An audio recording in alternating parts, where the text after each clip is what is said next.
Лес и поля, горы, реки и моря, даже небо и земля — это ты, это я.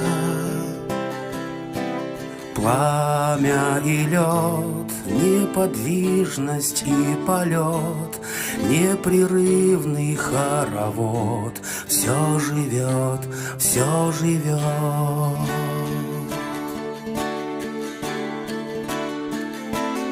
Может, знает лес высоту небес, может, ведает река силу в облаках, или просто вновь родилась любовь, и откуда, как весна, к нам пришла она.